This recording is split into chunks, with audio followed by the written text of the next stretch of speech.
Well, are you there, Brendan? Ah, I was talking. I was talking. There was no point. I bet you. Yeah, I do that quite a bit. So there's a second technical failure already without even lifting a finger or starting anything. Two technical failures. Can you believe it? Very nice. Got a yeah, the marathon of them.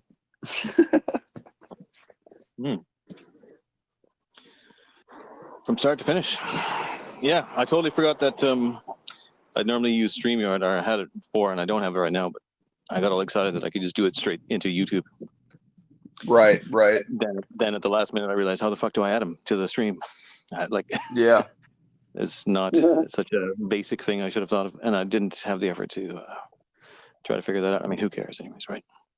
It was an experiment. sure. I mean, doing it on YouTube is maybe not a great idea. It's tempting, but should be able to figure it out on the Odyssey, and then we don't have to talk like babies.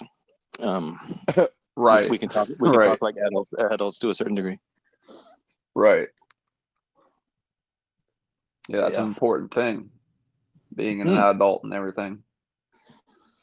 yeah. So, whatever. I had a feeling something would go wrong. Anyways, that's why I called it an experiment.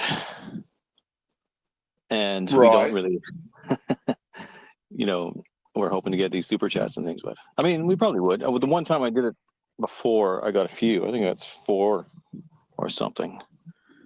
But it'd be good to experiment with that and get a little grift going. Yeah, It's too bad absolutely.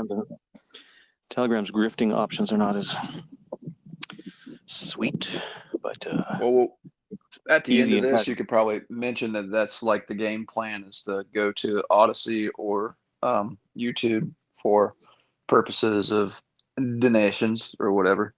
But we've already mentioned it. But we can say it Oh, again. Yes, recording now. we can say it again. Yeah, there you But go.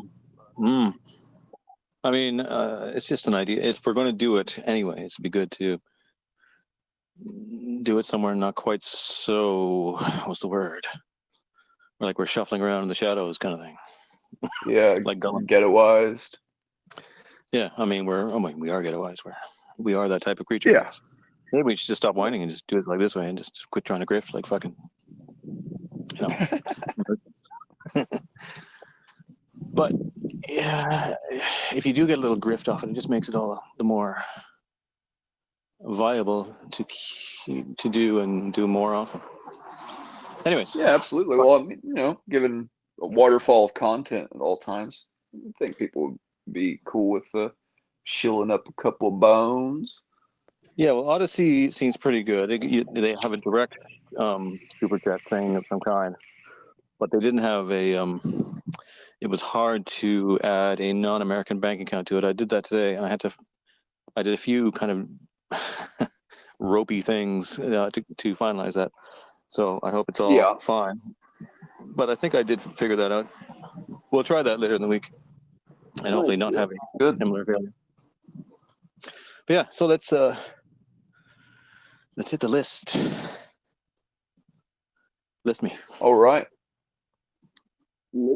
Yes, okay. I think first on the list is the 2000s hacker chic aesthetic. Right. Okay, so that's your thing. So do tell.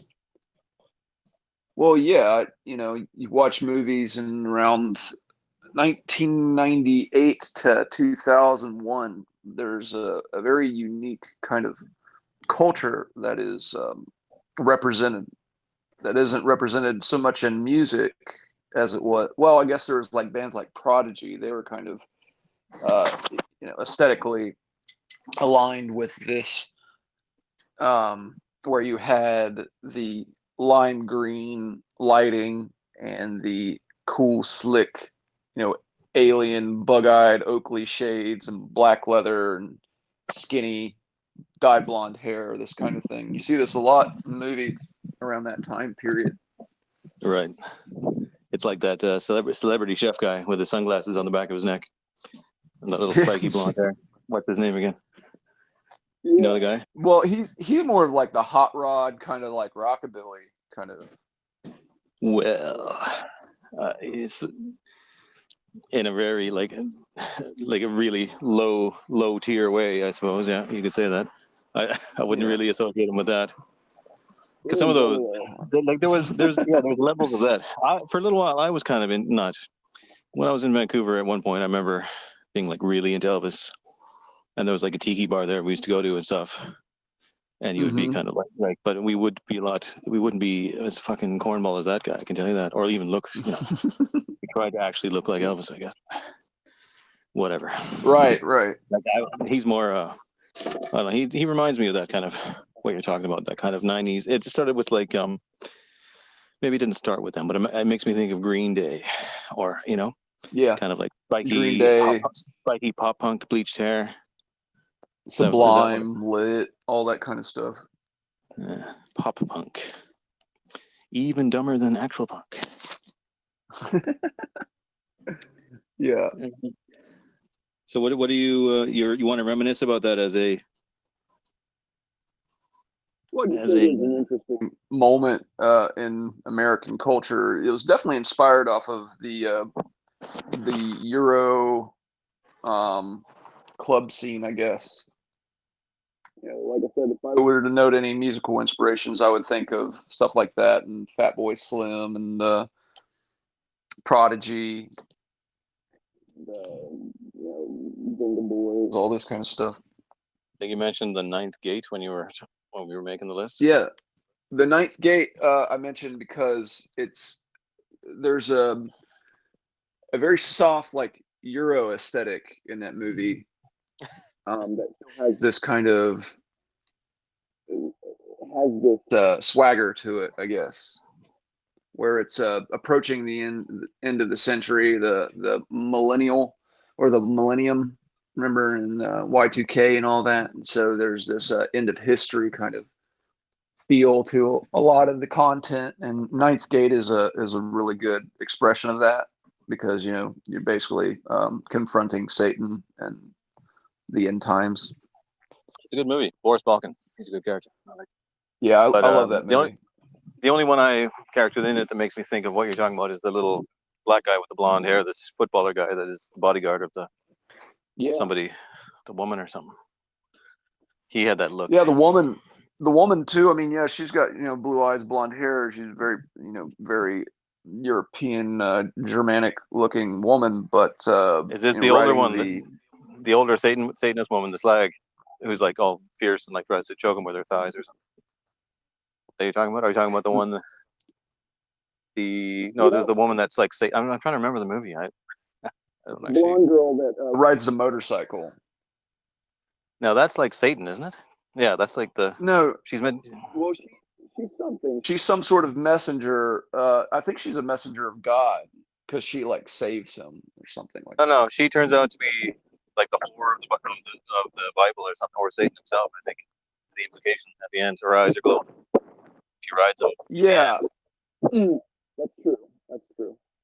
Yeah, he's not being like helped by heaven or anything.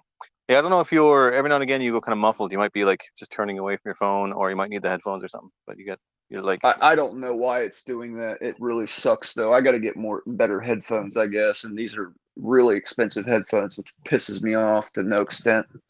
I noticed that happens really bad on the laptop if I just even like if I talk while I'm not facing the microphone, but that's it or not. Really? Okay. Well, maybe I'll just keep my phone in front of me. Yeah. Say again? Yeah, try that. But it's not happening all the time. So. Are you familiar So with the were band? you? Oh, sorry. Go. Yeah. Oh, are you familiar with the band Portishead? Yeah. So that's one Satanist woman. There's this like I know I don't want to say old chic, but this kind of what's going on with Portishead? It's like there's this aesthetic that you're in some classy bar, and there's this loose woman that's ready to get down and shoot whiskey with you and shit. Some horror. Yeah, some thing you can run through. Well, as I recall, it's like trying to be sort of like a James Bond movie, except there's like some jagoff, like a DJ in a fisherman's hat, He's got that aesthetic you're talking about, and he's like Mr. fucking Urban or whatever. But really, though, I was actually reminded of them just the other day because I came across the original, kind of like, what do you call it, rocky jazz track that they sampled for their big song. It's got like a funny sounding. You think of Spies when you hear it now. It's like a, what do you call Yeah. it? Like Uh-huh. that Greek xylophone thing that the fucking Greeks play when they hit. It's like a piano strings, and you hit the strings with a little sort of padded drumstick. I don't know what it's called, but it makes a little noise. Like, I mean, their big song had the sound, and Yes. basically their song, that song. This is why I always end up hating rappers and fucking DJs. It says at some point you come across a song they used to make their big hit song, and it'll be pretty much exactly the same fucking song except they change a little drum beat. Some fucking jerk off comes on and starts rapping. Otherwise, they just like they stole and recycled somebody else's work, but except they were real musicians, like a real drummer, and it's much more interesting of a song. So I discovered the song that they used for that song recently. And I thought, oh, this is way better. And they got so famous for Really? that. Like, yeah. So just another. That's that period. If you want to talk about that period, that's what it reminds me of is the rise of that kind of pop music with sampling. You go out and you just hear like an AC/DC song, but with a shitty modern techno beat, but basically the exact same song. And all the normals love it and start dancing, and you're just horrified, like, oh, what is this shit? Like that's what that Okay. era. That's what I think of. That's why to this day I don't count DJs as anything special compared to like learning an instrument and like properly arranging a whole song, especially when it comes to creating a digital drum beat as opposed to using a real drummer. It's just not. It's a real cop out. I always thought. But anyways, Yeah, since okay. you brought up Portishead, this makes me think of that in that era of that kind of the rise of that, which is probably I think they moved on from like, I don't know, they probably still do that, don't they? Like that, what was that song? What was that really big rap song? Coolio. He got famous, and that other fucking guy did too. What's his name? MC Hammer, right? Think of With their Super big, Freak and all that. yeah. He totally stole everything good about that was in Super Freak.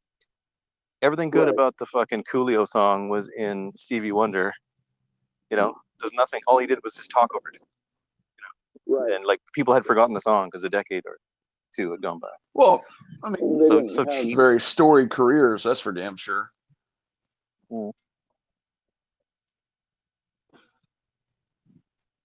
Yeah. So I mean, yeah, did you fall prey for this style and this era? Were you into it? Do you have the bleach hair and the I I recognize that it was there was something unique to it. As for actually contributing, no, I don't think so. I was pretty much wearing flannel from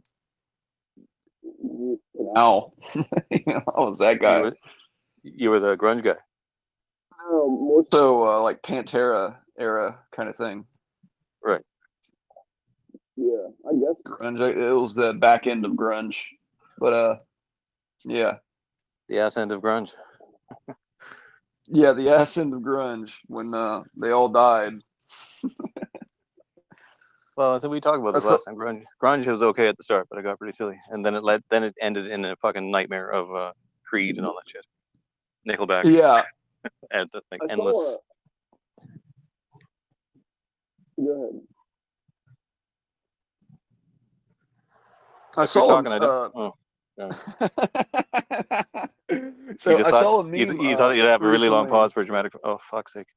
I Yeah, think we got a time lapse. A yeah, time we problem. always got a time lapse. It's from it's just how it is. I try not to jump in when you're talking when I Uh, can. This if isn't only I would extremely use it. important. Okay, I'll say Yeah, nothing. I'll say nothing. Go on. this isn't extremely important, but I saw a meme recently that was kind of funny. It was it showed a bunch of grave sites and it said, basically the reunion tour of grunge, and then it showed like Pantera and Slayer on stage and the reunion tour of metal, Judas Priest and whatnot, because they're all coming back out, which is interesting. Are they Yeah. Judas Priest? Uh, Priest is playing, and Priest is playing in America soon. I'm actually going to go see him. Yeah, there's no way he can reach the highs. I don't think I don't know what he'll do for all those classic songs, but Man, I'll be sad if I you don't. I'll tell you that much. don't think he. I think I read he can't do it anymore. He'll have some other. He'll just kind of yell or something. I Oh don't think he can do no. the. I don't think he can do the piercing, womanish shrieking he used to do. Really? Oh, I could be wrong. I thought I read that. I could be wrong, I but hope not. usually that's Oh, it seems to be something that happens. All the people famous for singing very high when they get older, they lose it. right. But yeah, so there's that. I think we spun out, and now here we are somewhere else. That's pretty cool. Okay, so we talked about your '90s aesthetic. Yeah, it was one of those turn of the century weird things. I guess kind of test market culture items is what you would chalk that up to. Well, yeah, I would just say it's. I don't know. It was the first of those. It was still trying to be keep the thing going where you were something based on what music you listened to and how you dressed. That was really big in the '80s. It was a Yes, big deal back then. You were like a skinhead or a teddy boy or a glam rocker, thrash metaler, whatever. It was like a big deal, and it was like your life. And they dressed specific ways, so they were right, trying to keep that. And that was there was obviously a retail value to that way of doing things, and they were trying to keep it going. But the power of the music was fizzling out, either right. by design or by nature. Who knows? Probably design. So that's when rap took over and all the wiggers appeared everywhere. Yeah, So yeah. Pretty much next year, like right after the cyber chic. Pretty much the next year was with Eminem, and he kept the blonde hair and right, yeah, that's where he got it. Yeah, mm-hmm. I forgot about that. He looks like that guy from. He looks like a vanilla version of the guy from the Ninth Gate. Yeah. What? Right. But anyways, I think what's the list? Oh, this is you. Tell me about Picasso's father. Ah, that was your idea. But I've said before, right? Is it because you are genuinely curious and you hadn't read or seen anything about it, or? Yeah, I don't know anything about his father. Um, yeah, there used. It's one of these funny things. There used to be more about it online previously, and last time I looked, there was not. It's one of these things that is being faded away or hidden or changed for Ah, whatever reason. I maybe like I don't know if it's intentional. You wouldn't know these days. Google and everything, the algorithms, it's also screwed. But his father was a famous painter, not as famous as him. mm-hmm. Famous for his time, and he was good. And the few examples you can find of his painting, which I couldn't find very much even then. I think I saw two, maybe three. They were extremely similar to Picasso's early work, Mm. and like I didn't read the theory. I read the theory originally on Wikipedia, and I bet it's not there now. I haven't checked since, but that there was a theory that he didn't even do those pieces, but he just signed his name to his father's work that he hadn't published or whatever. And I think someone even wrote a book on it. I'm not sure, like years ago, but I Really? came. That's where I came across it. Yeah, I didn't make it up myself. I read that years ago. So I don't know. It'd be interesting to see if you can still find anything about that online. It's got to be somewhere. Yeah. Well, I'm just thinking the logistics of that. So, okay, is his father not in the picture at this point where he can steal his father's work and sign his name to it?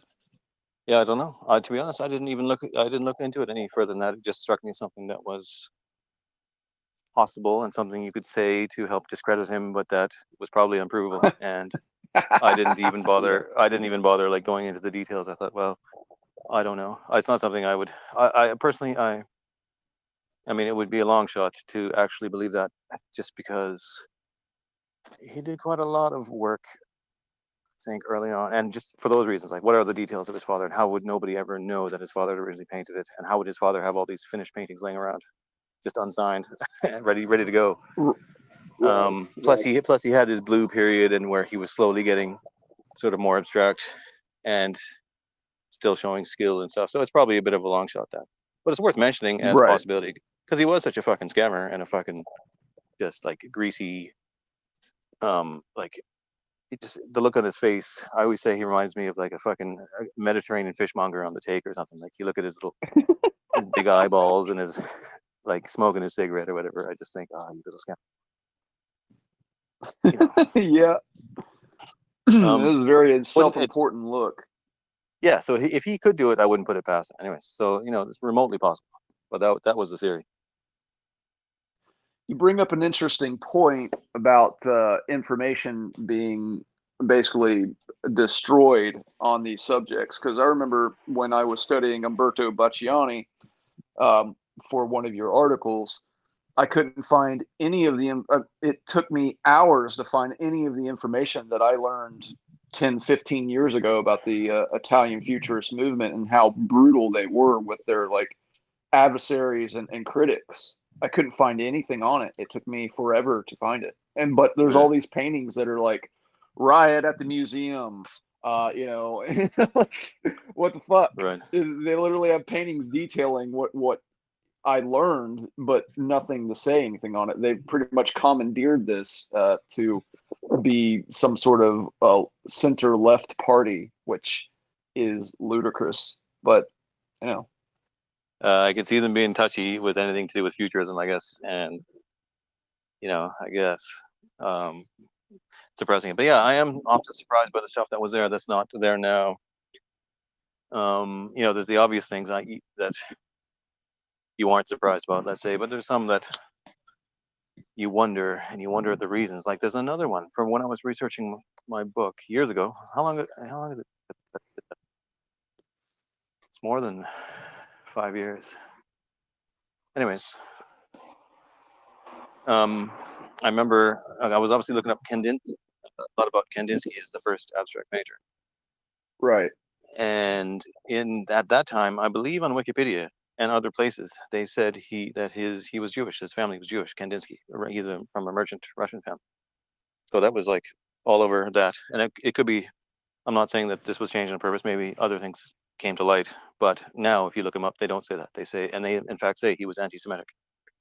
That he wrote some other artist a letter that was highly anti-Semitic. So that was a piece of Mm-hmm. information that switched. So if that was done on purpose, it could be obviously for the reason, not associating him as the Yeah. first abstract painter ever. But it could be also. I'm not saying that it's not impossible that was just misinformation based on his name or whatever, right? And you never Right. know for sure. Yeah. That'd be kind of hard, wouldn't it? I mean, I guess they say the same thing about Marx, which is, Well, you know, I looked up this letter he wrote to this. I don't remember the details. Another artist he was pissed off with, and I don't remember what it was. He mocked him in some anti-Semitic way or something. And that doesn't mean hmm. he wasn't. That doesn't mean he wasn't Jewish either. Like Marx, I think did stuff like that too.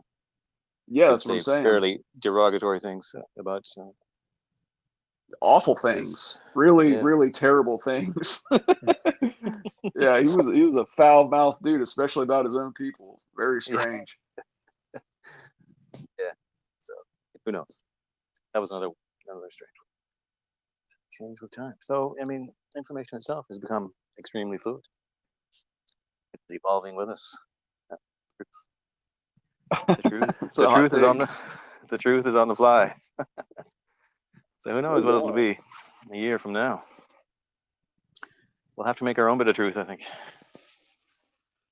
Well, I just don't want to get to this, this Picasso's father book and read it and it turn out like the theories about Courtney Love killing Kurt Cobain, which are extremely harebrained, and then you have to suspend the belief that she's a complete fucking idiot to believe any of the things that they say in it. You Yeah, know. the most compelling thing I ever heard from that was the guy from the what are they called again? let's say the Dementors. What's that fucking band? The most misogynistic band in the world. Like they wear hoods and they like sing metal songs about rape and stuff. The Oh, what are they called? Mentors, yeah.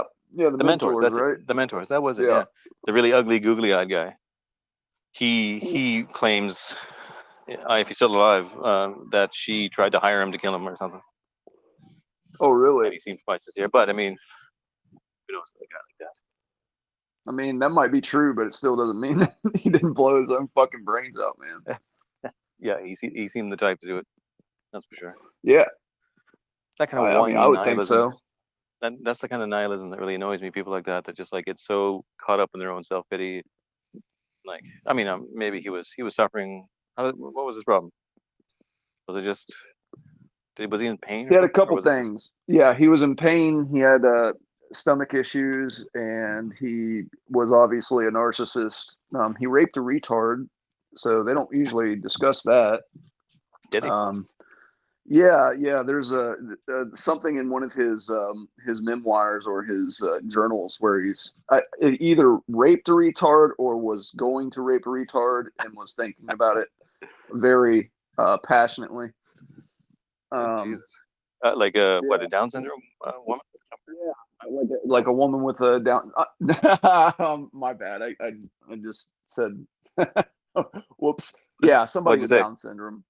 I What did just, you say? retard. I mean, We're not on the YouTube. We don't. It doesn't matter. We're not on Okay, the YouTube. so yeah, he got very physically involved with a retard, or was going to one or the other. Jeez, I get physically involved with a retard every night. No, that's just a joke against the wife. Sorry. Go on. If she was here, Yes. she'd like. But yeah, so he admitted this, or he was caught, or what? I think he lost his virginity to somebody with Down syndrome that was like a prostitute or something. So yeah, so he's the type of guy who the stomach ailment that would be like an excuse. But he did blow his brains out. So if he's in physical pain at the end of his life because he couldn't cope with it, maybe I would say it would have to be pretty extreme because he had a kid too. So that's pretty selfish and gay thing to do. Yeah, Especially when well, you got a little you know, kid. That's pretty fucking like he's not. Yeah, he's pretty hopeless. I think. well, he was pretty hopeless. He was also like pretty early in the affirming of the transgender movement and all this kind of shit too. What's that got to do with him? With Kurt Cobain, Yeah. yeah, like I said, he was like a proponent of it. Was he? Yeah, yeah. You can find stuff where he was talking about it and how he would express his admiration for them and what the fuck ever. That's funny. Yeah, Admiration. Heroes. So every single one. what were we? What was the list question that we ended up talking about that guy for so long? Oh, it's Picasso's father. Oh, you totally no. I couldn't even. You were so muffled there. I couldn't even hear what you're saying. Picasso's father. Oh, all right. Yeah. Right. Well, anyways, that's it. Krause's father. Maybe he stole his father's paintings if you didn't know. See what you can find out about it if you're Yeah. interested and you actually listen to this. I'm You too busy. viewer, do our work for us, please. Find me an article Exactly. that I can get pissed off about. We've enlightened you with the knowledge of it. Now scour out the details and tell us, give us a summary. Now let's move on to the list. People that don't like philosophy. Okay, you were totally muffled again. I think you said philosophy. People that Yes, that don't was it. like philosophy. What the fuck is wrong with this thing, I don't man? know, but it just happened again too. People that don't like philosophy. Yeah. Well, I don't know. You probably don't know much about this, and I don't have much to say about it, but it is interesting. We keep encountering people online that say that philosophy is terrible. Um, like the entirety of it. They think it's evil and never should have been, and then everything bad is because of philosophy. So I don't know what you think, or if you've encountered this. Do you have anything? Well, Any thoughts I've on? encountered anti-intellectual sentiment pretty much my entire life in academia, wherever. This this feeling that being the stupidest one is somehow cool and interesting and unique. Like there's some sort of some sort of anti-philosophy here that has merit. Right. Yeah. That's just more like idiots who don't like the sassy college guy who's talking the big words and get angry at him. That's more like that attitude. I think this is more like people who genuinely think that it was. These are also probably, I mean, pseudo idiots in that I doubt they've read much philosophy. They've read something or other that's got them all riled up that it's evil.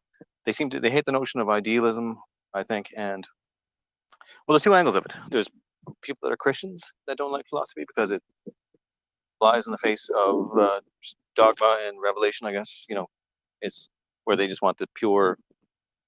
Philosophy tends to ask a lot of questions. Let's say, and there's a kind of, I think, is it Nietzschean or sort of, I think, pagan group that hate it because it's a lot of it's they just hate it because they think it also detracts from sort of experiential religion, following the rules dogmatically and stuff. Because philosophy is involved with asking questions, and it does tend to tear things down.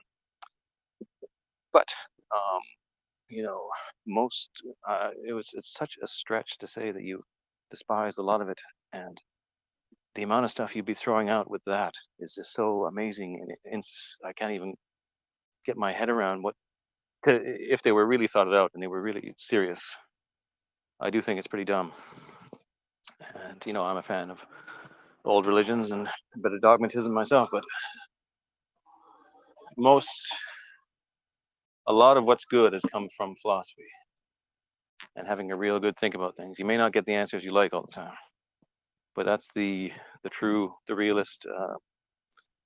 Let's say, how should I say? I was going to say masculine or patriarchal, or making the hard decision, and you you take the hard road and you find answers that you didn't want, and you deal with reality based on that. That's and it doesn't mean it's ultimately, far be it from being atheistic or anything. You will find spirituality still there, I think. But if this is the reason, anyways, I'm just guessing, frankly, at the reasons and trying to answer them. But I'd have to know. I'd have to talk with one. We have to get one as a guest and like say, okay, give us your points why you hate philosophy and how you Why think a world would why be do they without have philosophy. points? I mean, maybe that's the whole of the parts right there is not having points. They want to live like animals. There's a book. What is it? Dean Wolfe, science fiction author. He talked about a future where people um, they decide they hate being human and hate being having to think, and they actually get specified lobotomies to like turn them back into like ape-like animals to remove all the higher human functioning out of their brain. So that's they would like that, I guess, and they go to live in the woods like apes. Like I guess that's what they want. Yeah, I mean, Sublime, the Garden of Eden, no knowledge. where do you encounter these types? They make comments on my posts and things, and see them around. I see them, hear them talk in a podcast, or generally there might be a response, a comment on a post I would make, like a post like a bit of Greek philosophy, and I'd be like, oh, philosophy is entirely is the reason we're in this mess. So the whole thing was a waste of time since you know whatever 2000 BC or something. Okay, so they're literate to history, yeah, or at least surface level literate to history. Yeah. So, did they think that there was another process that we could have lent to? Like, for instance, when I think about psychology, the first names that come up are Sigmund Freud and some of these others. So that they won out, right? But I think about, what if we we were much more aligned with the teachings of Carl Jung and the collective unconscious, other than these critical theorist style, um, repression analysis and whatnot. Do they think there's another way we could have went? I don't know what they think. Don't know what they think. I really don't. Yeah, whatever way it would have been, it couldn't have been as good as like, because that's the way zero, asking questions about everything continually, even though it's a bit of a drag. It can be a drag. It's kind of fun, really, but if it's it slows down everything. So you have to, a really good philosopher has looked at both sides of everything before he's even attempted to do anything or resolve anything. He's looked at all the imaginable angles and tried to. First of all, he realized that you cannot determine at face value what is the best way to proceed or what is good even. So you have to like do your best to actually figure out what is good and what is the best thing to do, which may not even be what you thought it was originally. And once you've reached that point, then you can begin to proceed. So that sounds like, to a lot of people, that's like a drag and a waste of time. But that is the way to achieve progress. As far as progress, there is a certain reality to progress. I do believe in it. But, progress through problems, let's say. So they don't like the fussiness of that. It could be one thing as well, but I mean, another do they point want to just like write history by the sword? I mean, I'm just kind of Oh, interested. that's it. That's it. Yeah, they think that's it. You know that you're exactly right. That's it. A lot of them think that it detracts from like the warrior society.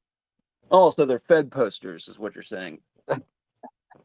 Well, then like, the last one he said it, I was like, well, you're talking about like fucking the greatest conqueror of all time was Alexander the Great, who had fucking Aristotle at his side, whispering in his ear. Exactly. Of That's what I was about to course. say. Give me a fucking break. What are you talking? So Right. it's nothing to do with that. It's a matter of it's just you have to be aware of relativism, but don't get lost in it. You do like that's you have to examine all sides, examine the details of everything as much as you can. And but when you do think you have, and even then, even a truth that was true once may change with time. This is my higher personal ideas that what I would think about absolutism is very hard to grasp. But it doesn't mean that relativism is the king and that you can never decide on anything or you can't take action. It's actually all the more important. Even Nietzsche would say something similar.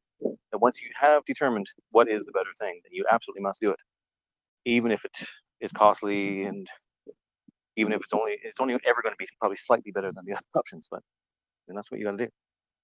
That's the hard road of it. I don't know. Does that make sense, or do I sound like I'm babbling? Well, no, I mean it's trial by fire. It's where your ideals come into fruition in the process of action, and so for you get the results. So without But the yeah, intellectualization of the results, I guess you naturally just create happy accidents, and, I and guess that's that's what they what like. history became. I guess those guys, that's what they want. They want just a warrior society that doesn't think about what they're doing, and it doesn't seem to make any sense. I'm sure there was philosophy of some kind going all the way back, anyways. All right, I think I Uh, see what this is.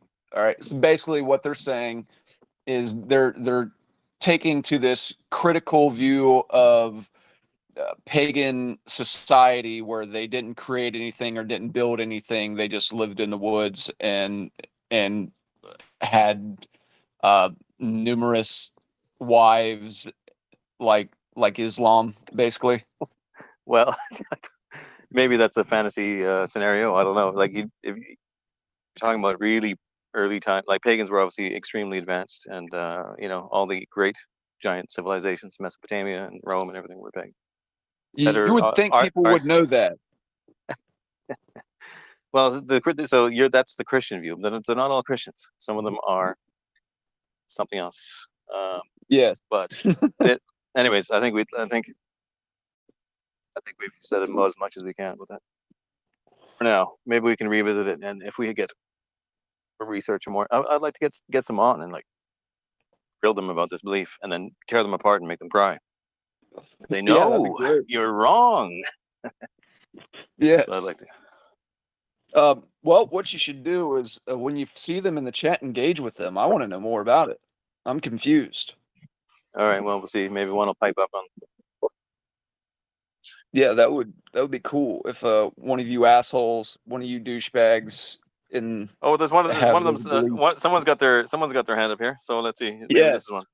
Yes. All right, are you one of these jerks? Speak. Hey, man.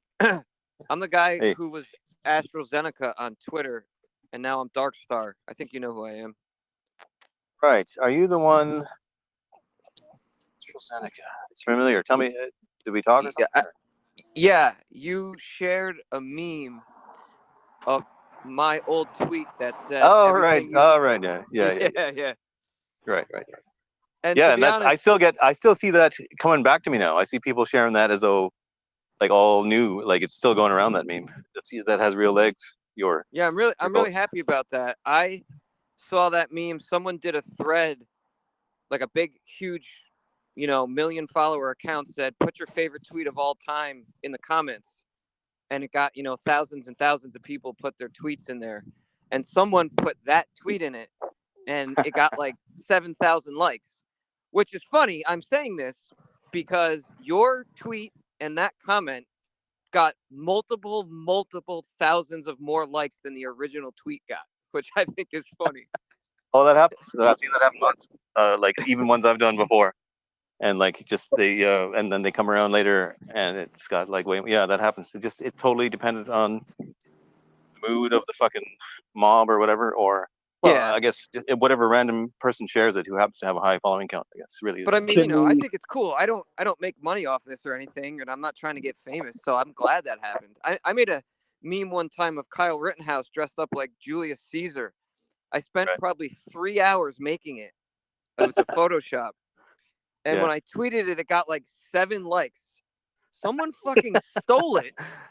Oh, Someone stole it and tweeted it as if it was their own, and it took off.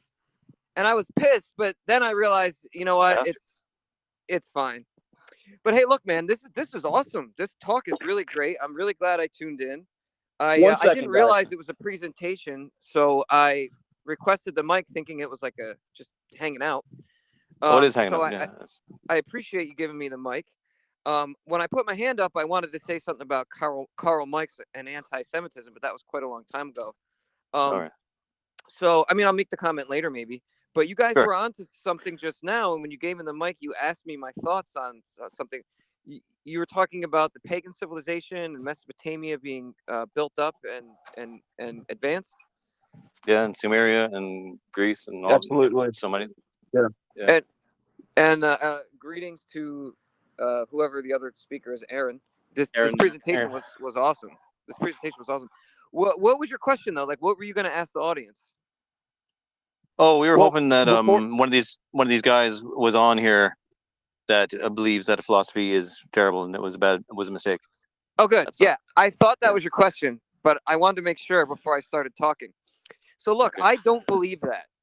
Oh, good. I don't believe that. However, shucks. if you'd like me to go, I would like to offer insight because I know a lot of these people, and I actually have sympathy with what they say. Okay. You can at any point, give the mic to somebody else who actually does believe this. But let me just quickly, because here's the thing, right? Yeah. You know who Bronze Age Pervert is, I'm sure. Yeah. And Yeah. his guys, his followers, and he himself even are pretty antithetical to philosophy in a way. I Really? mean, I didn't know well, it's that. I not was surprised. To be honest. it's not quite so cut and dry. Okay. They like Nietzsche, they like Schopenhauer, and they like the Oh, Greeks.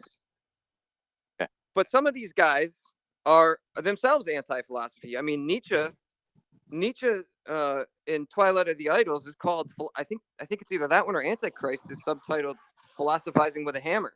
and he's talking about going through and just smashing everything, and he's basically denigrating philosophy in the book of philosophy, right? Well, there's interpretations of that. I wouldn't say you could say it that way, but I would say I would argue he's saying your philosophy should have martial action with it, anyways.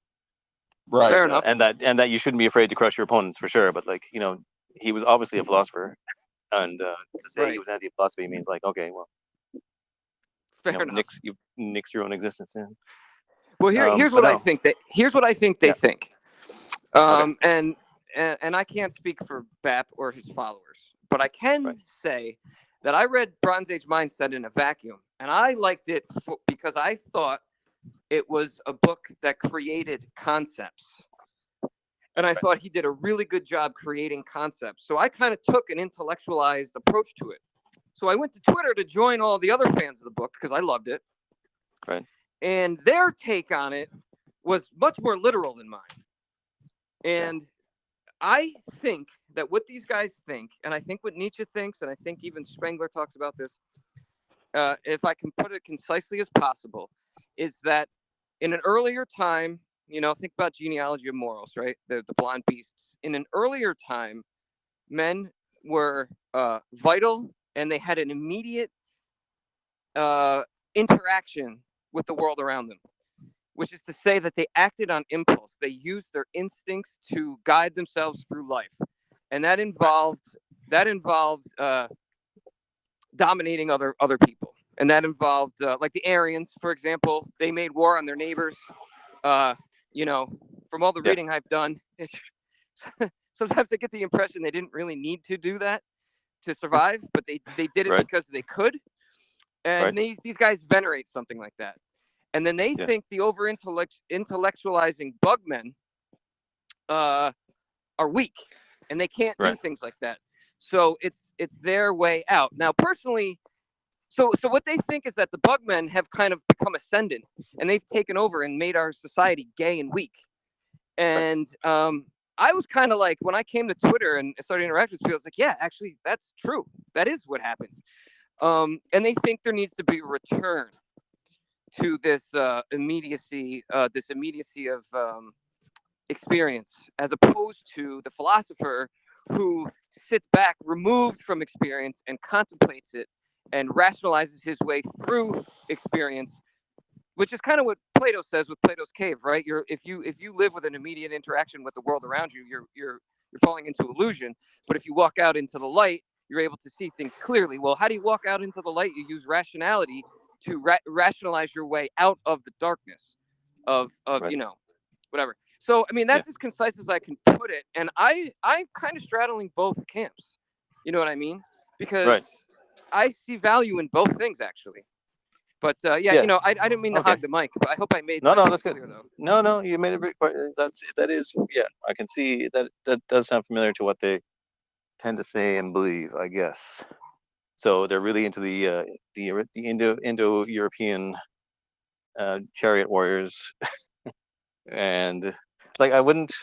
There's many assumptions in there, though. Many assumptions, and again, like we have the example of Alexander, who was not untutored in philosophy or any of the others. I mean, Genghis Khan or any of them, they had their philosophers and their understandings, and I believe they're like chasing something that isn't the enemy they think it is, or something.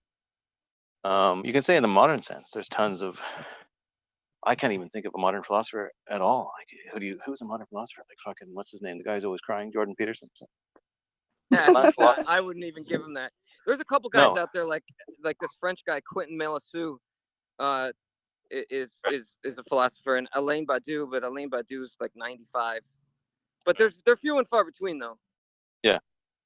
The last one I can think of that I thought was that I would personally still check out would be Terence Mckenna, but he would maybe these guys would think he's a bugman too, but he had great ideas, and he was heroic in his way, in his mental personal exploration. He was highly heroic, I would say.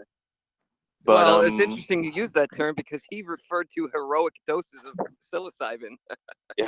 yeah, it would be fucking heroic. I mean, if you've done it yourself, you know it is heroic. But like, that's like living through a personal hell for what is in your mind in infinity. which is only 8 hours of it. It really takes a bit of metal to take the approach he did, to be honest. But no, that makes it clear. But I still think they're trying to interpret something or drag something out of something that is an approach I wouldn't take, let's say. And it only if they're very specific about the breed of modern philosophers that are bugmen that are ruining everything. I would just say those people aren't real, like French philosophers of the 20th century or something. I don't even count them as philosophers. I just think they're charlatans, really, like Foucault and all. Right. Yeah. I mean, they're So basically, working towards the liberation of pedophilia. A lot of them. yeah, so it's like to say you're going to attack philosophy broadly sounds like a mistake. Like they're throwing out the baby with the bathwater kind of thing to me. Well, Still, but from what I Right know about quick. Aris Press and what I'm hearing from Aaron is I feel like you guys are kind of like me. You kind of see both sides, but you're pro philosophy. I feel like I'm in agreeing like 100% with you guys because you don't Yeah. seem. Correct me if I'm wrong. You don't seem to be denigrating the anti-philosophy people too strongly, even though you think maybe there's more merit to it than they give it. Well, some of them I definitely are from a different approach. I've definitely had people who are just hardcore Christians say that Plato and philosophy and all of it is terrible because it's not the word of the Bible or something. I've heard that kind of Oh, talk I as well. can't. Yeah, no. Can I Yeah, ask if so you guys are Or- pagan? Aaron's Christian, I think, or sort of. Where are you at, Aaron? Yeah. Or do you prefer not to Basically, say it? yeah. No, I'll say my personal belief is I'm every belief that my people took to get where we are now is how I kind of see it. So, you know, I'm talking from the beginning of history or beginning of what I know of my lineage. We definitely came from paganism to Christianity, and now I would say that a lot of those philosophies and ideologies kind of feed into each other, and the traditions are at least looked at with a fondness, is what I would say. Yeah, I would say, yeah, very similarly. I would say that, like I wrote in a certain article, just sharing that today, that we are, whether we like it or not, we are all of us sort of Christian and pagan at the same time, and even dare I say, I'll say slightly atheist, but not. I don't mean atheist so much as just what's the thing that not rationalistic, but something like we need reason and rationality in the way like since Darwin and longer before Darwin we're not going to have the level of religious belief that a feudal people had. No matter what, we know too much about the world. We know that we can't just immerse ourselves that way. So that's why I turn to Platonism generally, because it's something that was there between both Christianity and paganism. It seems to contain the best parts of both. Kind of, how can I say? Since we're inescapably all these things at once, I mean, I think you think about how you want things to go, and how things actually are, and what they're going from. So you can go to your Catholic mass now. Like I sometimes go to a Latin mass, but in between, when they start talking in English, it's absolute bullshit, and it's fucking. You're sitting there like, oh, rolling your eyes. And you can try to be a full blown pagan, but there is inescapably, forgive me for saying, a slightly LARPy element where you're not tied to a tradition in the same way with the Christian, which is a more living tradition that we still have slightly, even though we are against it for various reasons as well. So where we're at is where we're at. Regardless of what you personally think or what you would like, I believe the situation is we're currently morally and philosophically both pagan and Christian, and I won't say atheist, but like deist kind of. A lot of us have a spirituality, but we need reason. That's why I turn to Platonism, because it tries to reason everything through. It doesn't just say believe this or else. So I hope that makes sense. I don't know. It not only does it make sense, man, it's like exactly where I'm at right now. I agree with you completely, and I'm reading this book right now called Syntheism. Have you ever heard of Alexander Bard? It's familiar, but I don't know the book. He's not the biggest, most prominent figure, but Syntheism is basically the synthesis of theism and atheism. And it's exactly what you said. It's the idea that we need a return to some sort of faith and some sort of theology, but we can't have a naive faith like people did, in the Dark Ages. It's going to have to be a post-rational faith. So it will have to be like, uh, well, basically, I agree with you about Plato and Platonism from what I've read about Plato, because to me, like, it's sort of like animistic the way I look at things. Like the planets and the stars are like the equivalent of the pantheon and of gods, and nature is like the equivalent of like lesser spirits, which is pagan in its own way. But when I read about Plato, he kind of already said stuff like that. So for me, I see that as a way to have like a spiritual theistic veneration of life, but still have it grounded in material reality. But this guy Alexander Bard calls himself not a Zarathustra, a Zoroastrian, because he said Plato was building on Zoroaster. Yeah, so he sounds like well, that's like already Nietzsche. like Nietzsche with his Nietzsche was doing the same with his Zarathustra. Well, exactly. Yeah, that's why I made that slip there. And Bard talks about that. He says that's why Nietzsche calls him Zarathustra, because he says we have to go back to that encounter, not that mindset, I guess. I was actually listening to a podcast or a speech by a modern day Zoroastrian from, was it Iran? I don't remember. It was interesting. It was like an hour-long talk he was giving, sort of religious talk he was giving. It was like anything I had heard. It was kind of like, modern multi-faith kind of talk, but it was also unique. It was, I don't know that much about it. I can't quite get my head around that Zoroastrianism myself. But yeah, no, that clears everything up pretty good. I'm glad you were able to make the case for them, because I was being quite denigrating to a lot of them, calling them jerks. Some of them, I'm sure, aren't jerks. But Aaron, do you know this guy interviewed Amanda Milius? Do you know who that is? I do not. John Milius, who directed Conan, his daughter. She's like an arco. Okay. Or I shouldn't. I mean, I like her. She's good. She's like a right-wing Twitter woman. He's obviously a right-wing guy too, even though they're Jewish. But he's obviously a fucking amazing artist. This guy just interviewed her. He's got a thing. We'd like imagine getting her to come on this or something. That'd be hilarious. Honestly, man, are you talking getting Astral, her on. Are you talking Astral here? Astral, you interviewed this person? Yeah. It was a Hail Mary that I tossed her with the for the interview invite, and she caught it and picked it up and ran with it. And I just feel like as a 1 in a million shot, I got lucky. I wanted to I was hoping it would turn into a romance and we'd get married, or maybe I'd be her side piece or something. But it didn't go that way. It's okay, but I'm happy with the way it turned out. Yeah, now, well done. Is this the tweet that you were talking about when you first came on? Because you guys did not mention the content of this tweet, and it's killing me inside. Oh, Astral, tell him, it's okay. It was everything that you thought was cool when you were 12 is what's actually cool. Arnold, metal, big boobs, war, all of it.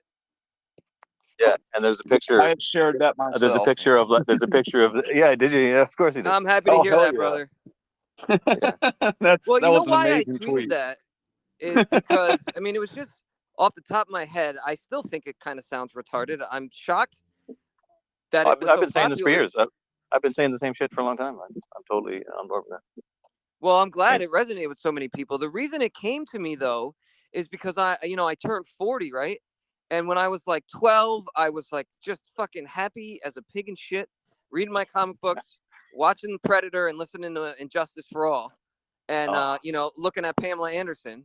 And then I got older, and I made everything like wicked overcomplicated, and I tried to refine my taste, and I tried to be quote unquote mature.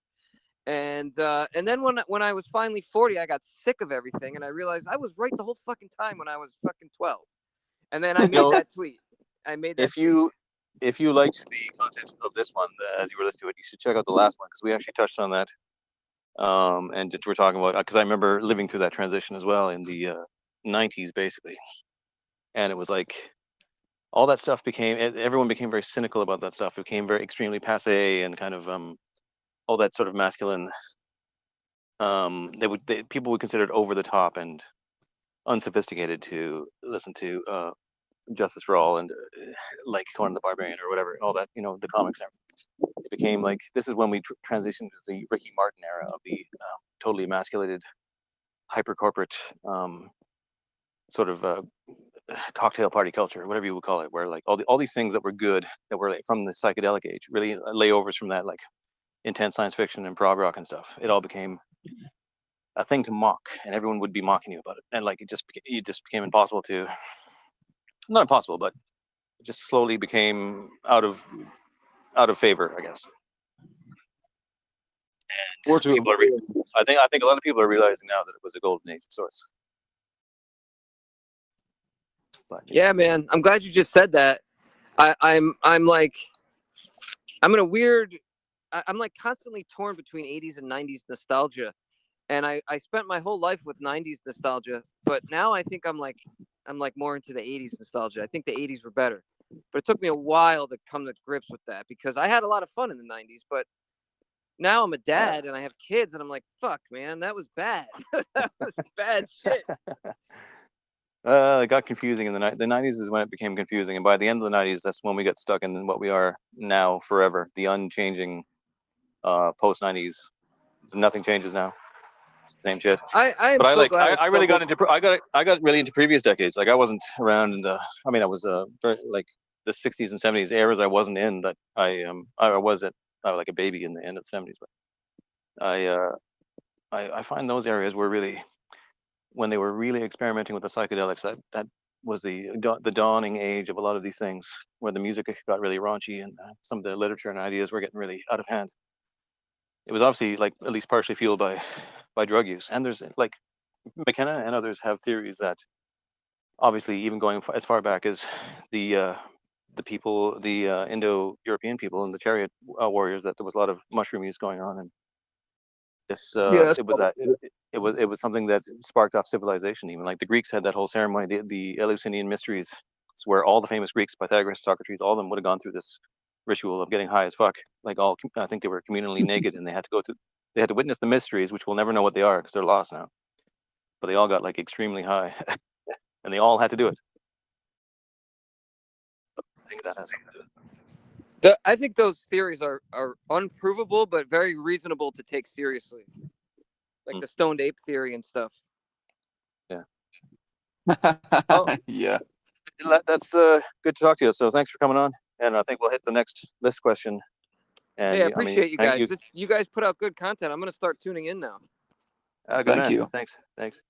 So stick around, and Aaron, let's get through this list because I'm going to have to go soon. Oh, are you?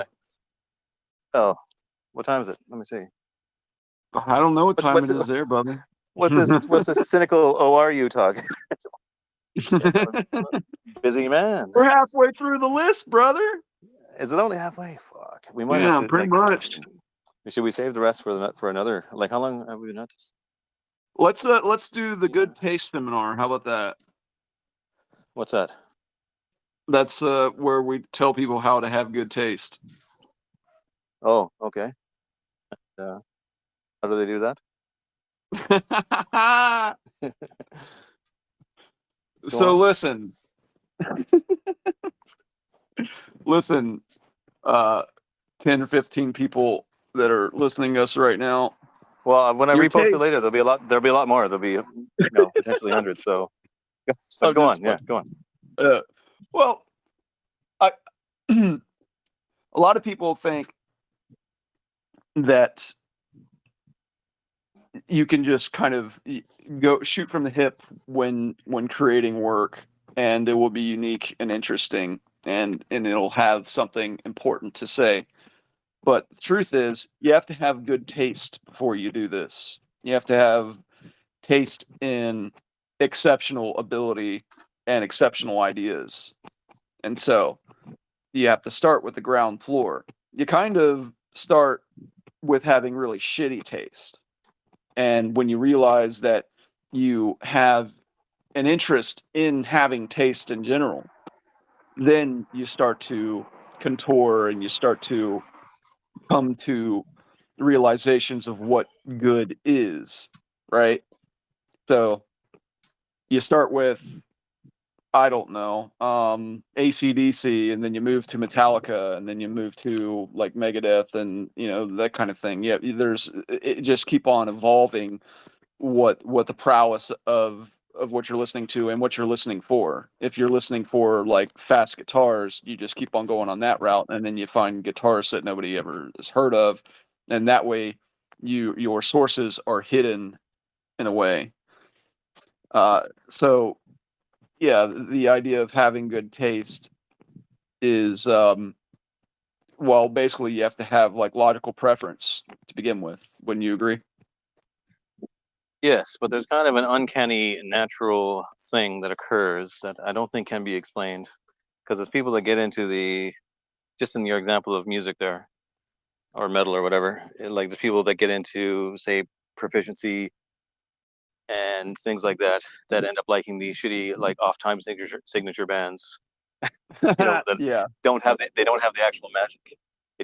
They have nothing but the proficiency, because there's a few of those. So there's a certain kind of thing you have to have, which you would say it's all relative and not a real thing. But again, using the power of philosophy and careful observance, lifelong fucking, anecdotal experience, I would say there is something there where, especially if you're kind of like a fairly natural person who is honest with yourself and isn't encumbered with worrying about, I must like this for this and that reason, or I don't want to be associated with this or that, social fears. I think there's be rooting out the good. It's a fairly natural thing that you know almost right away. Like I'm thinking of music right now. There's all sorts of things. So your theory is correct, but there's another element, because there's a lot of people who come a certain distance and then liking shitty things, reasons that aren't. They lose the priority of the main priority, which is to create something that really has that feeling.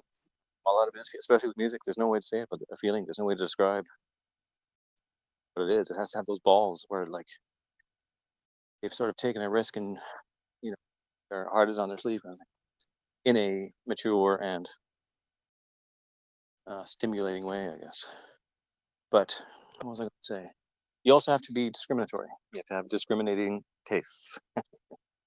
You have Right. to you have to decide what you will not do and not listen to. And when you encounter people that say, "Oh, I just like everything," it's always seems false. And They don't though. yeah, or maybe they do or they try to, but it just doesn't seem. You can't, like, you know what I mean, like, to be into a sincere musician with integrity and then turn around and say, "Oh, I also like fucking some boy band or something." You can't do it and be sincere yourself, because these things are often at war. They're two sides of in opposition. So discriminating tastes is also important.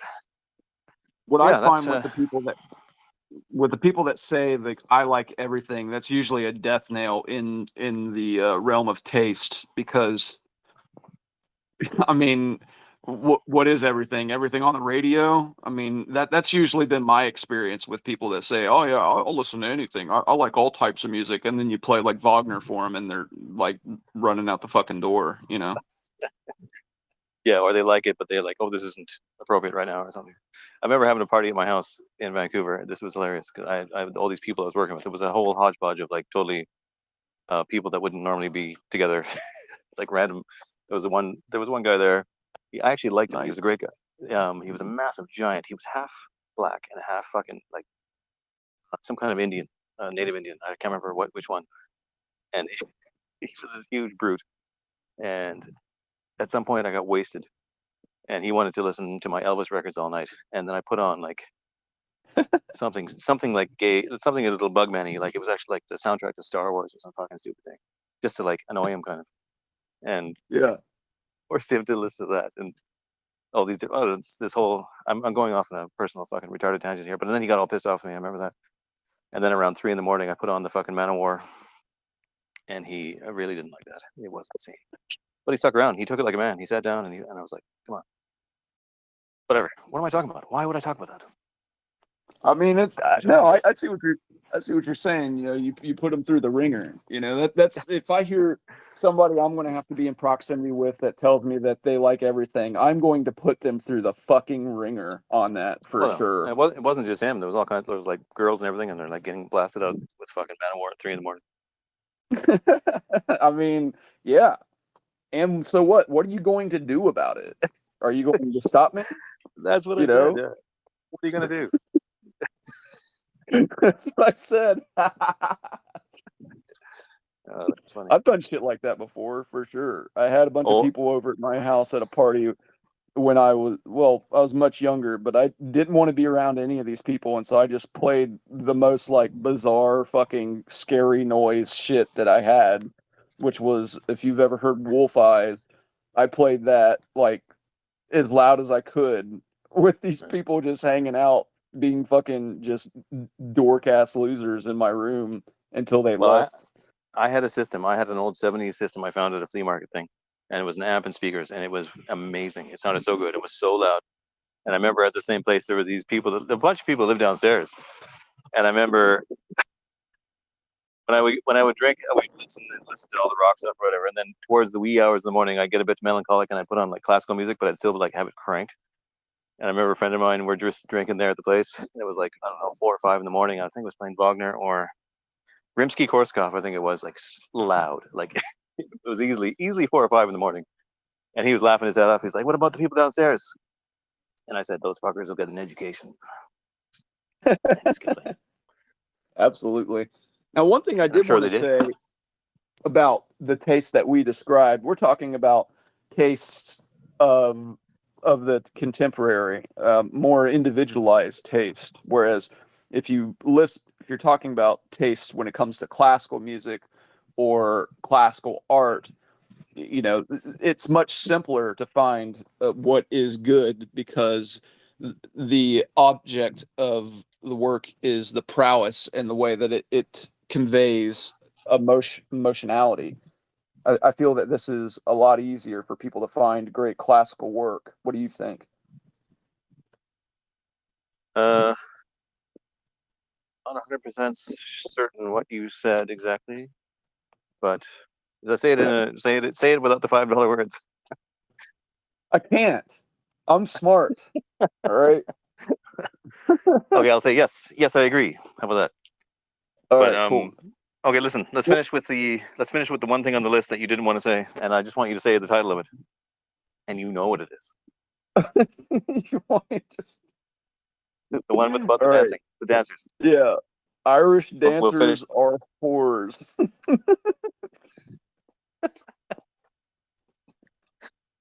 Yeah. Now this is going to be popular right here. Shit. So obvious. I mean, it's indisputable. There's nothing more to say. All right. All right. So we're done. Good one. And we'll try and do it on the Odyssey maybe next. I don't know if we should or not. I mean, fuck. It'd be good though to try and see if. Yeah, I mean, if you can figure it out, that sounds fine to me. It's good to go somewhere else. Why not? Because YouTube, I don't know. I tried there and I fucked up. But anyways, all right, I'm definitely going. So, goodbye, and thanks to AstraZeneca. Yeah. Goodbye. Goodbye. Yeah. Have a good one now.